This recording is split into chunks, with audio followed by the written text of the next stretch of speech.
নমস্কার, আমি শ্রাবণী। আমি আবার এসে গেছি শ্রী শ্রী ঠাকুরের অমৃত কথা থেকে পাঠ করব বলে। তো আশা করি সবাই ভালো আছেন, সুস্থ আছেন, হাসিতে খুশিতে আছেন, আনন্দে আছেন। সকলে ভালো থাকুন, এটা ঈশ্বরের কাছে প্রার্থনা করি।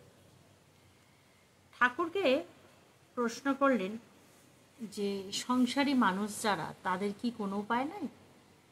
তখন তার উত্তরে ঠাকুর যেটা বলেছেন, আমি আজকে সেটাই পাঠ করে শোনাব। তো আমরা তো সবাই জানি যে ঠাকুর আমাদের বারবার বলেছেন, এক হাতে সংসার ধরো, অন্য হাতে ঈশ্বরের পাদপদ্ম ছুঁয়ে থাকো, তাহলেই কিন্তু সংসারে আর ভয় নাই। তো চলুন ঠাকুর কি বলেছে সেটাই শোনা যাক। সমবেত ব্রাহ্ম ভক্তগণকে সম্বোধন করিয়া তিনি বলিতেছেন, নির্লিপ্ত হয়ে সংসার করা বড় কঠিন। প্রতাপ বলেছিলেন, মহাশয়, আমাদের জনক রাজার মতো। জনক নির্লিপ্ত হয়ে সংসার করেছিলেন, আমরাও তাই করব। আমি বললুম, মনে করলেই কি জনক রাজা হওয়া যায়? জনক রাজা কত তপস্যা করে জ্ঞান লাভ করেছিলেন। হেঁটমুণ্ড ঊর্ধ্বপাদ হয়ে অনেক বৎসর ঘোরতর তপস্যা করে তবে সংসারে গিয়েছিলেন। তাহলে তাহলে কি সংসারীদের কোনো উপায় নাই? হ্যাঁ, অবশ্য আছে। ঠাকুর বলছেন, হ্যাঁ অবশ্য আছে। দিন কতক নির্জনেই সাধন করতে হবে। নির্জনে সাধন করলে ভক্তি লাভ হয়, জ্ঞান লাভ হয়, তারপর গিয়ে সংসার করো, তখন আর দোষের নাই। যখন নির্জনে সাধন করবে, সংসার থেকে একেবারে তফাতে যাবে, তখন যেন স্ত্রী, পুত্র, কন্যা, মাতা, পিতা, ভাই, ভগিনী, আত্মীয়, কুটুম্ব কেহই তোমার কাছে আসতে না পারে, কেহই যেন কাছে না থাকে। নির্জনে সাধনার সময় ভাববে, আমার কেহ নাই, ঈশ্বরই আমার সর্বস্ব, আর কেঁদে কেঁদে তার কাছে জ্ঞান ভক্তির জন্য প্রার্থনা করবে।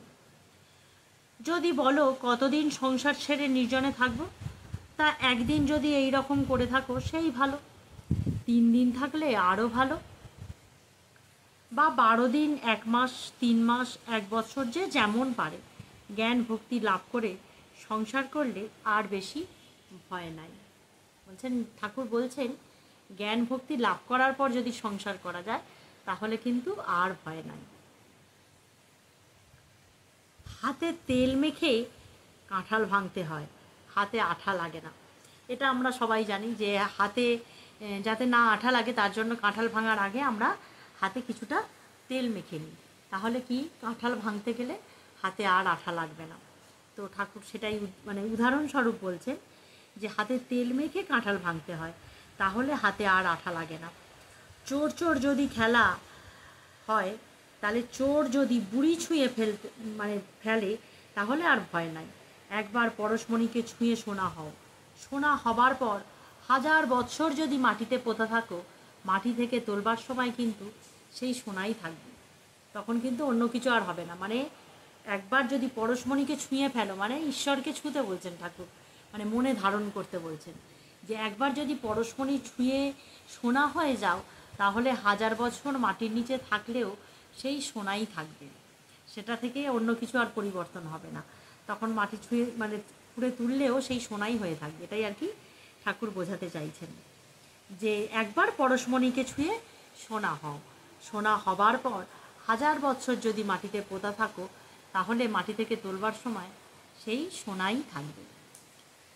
মনটি দুধের মতো, সেই মনকে যদি সংসার জলে রাখো, তাহলে দুধে জলে মিশে একাকার হয়ে যাবে। তাই দুধকে নির্জনে দই পেতে মাখন তুলতে হয়।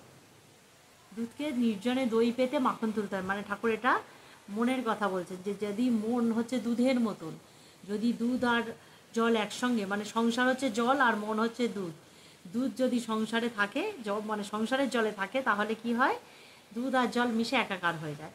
কিন্তু নির্জনে যদি দই পেতে নাও, নিয়ে মাখন তুলে ফেলো, তাহলে সেই মাখন জলেতে মিশলেও কিন্তু সেটা ভাসবে, 1000 মেশালেও কিন্তু আর মিশবে না। তো এত সুন্দর উদাহরণ দিয়ে বুঝিয়ে দিচ্ছেন যে তুমি তোমার মনটাকে যদি ঈশ্বরের পাদপদ্মে দিয়ে দিতে পারো, যদি তখন তাহলে কি হবে, তুমি আর আমার করবে না, আমিতে আর তুমি থাকবে না। তাহলে তুমি তখন কি করবে, তুমি ঈশ্বরের চিন্তায় মগ্ন থাকবে। তখন যদি সংসার করো, তখন সেই দোষ তোমাকে কিন্তু, সংসারে যে দোষ হয় সেই দোষ তোমাকে আর ছুঁতে পারবে না। এই যে ঠাকুর বুঝিয়ে দিচ্ছেন, দুধকে নির্জনে দই পেতে মাখন তুলতে হয়।